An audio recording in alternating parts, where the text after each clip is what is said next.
తప్పించుకొని తిరుగువాడు ధన్యుడు సుమతి. ఇది ఎప్పుడు పెట్టారు? థియేట్రికల్గా రిలీజ్ అయ్యిందా మరి, వికీపీడియాలో లేదేంటో మరి, వికీలో పెట్టబుద్ధి కూడా కాలేదన్నమాట. ఇది తప్పించుకొని తిరుగువాడు ధన్యుడు సుమతే కాదు, అక్కడి నుంచి తప్పించుకొని లగెత్తు లేదంటే శవాలు లేస్తాయి అన్నట్టుంది. ఎవ్రీ సీన్ ఎవ్రీ ఫ్రేమ్ అసలు సినిమా తీయబుద్దే కావట్లేదు. నన్ను వదిలేయండి బాబోయ్ అని అనుకునే పర్సన్తో దగ్గరుండి తీపించినట్టుంది.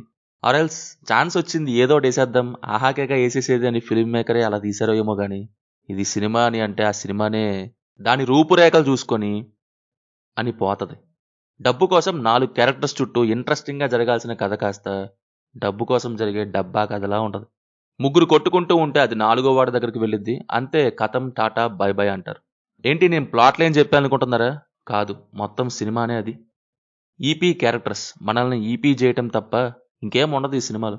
బ్యాంకు దొంగతనం చేసిన తర్వాత డబ్బు తీసుకొని ఈ పర్సన్ పారిపోవడానికి కారెక్కాడు, బార్డర్ దాటడానికి వెళ్తున్నాడా ఏంటి, ఆగి వేరే రూట్ వాడు చూసుకోవాలి కదా. ఆహా, ఇంకా కార్ డ్రైవర్ ఏమో తీసుకోవాలనుకుంటే హ్యాపీగా తీసుకుని వెళ్ళిపోకుండా గంట తర్వాత తీసుకుని వెళ్తాడంట. ఎందుకంటే 10 నిమిషాల్లోపు చేస్తే యూట్యూబ్లో షార్ట్ ఫిల్మ్లా కూడా అవ్వదు కదా అలాగే చేస్తే అని అన్నట్టు. ఇంకా ఈమె డబ్బు బ్యాగ్ని తీసుకొని లారీని లిఫ్ట్ అడిగి ఎక్కిద్దంట. క్యాబ్ బుక్ చేసుకుంటారు కదండి ఎవరన్నా, ఆహా లారీయే ఎక్కాలి, వాళ్ళు ఏదో చెయ్యాలంట, మళ్ళీ పారిపోయి ఎక్కడి దాకా రావాలంట.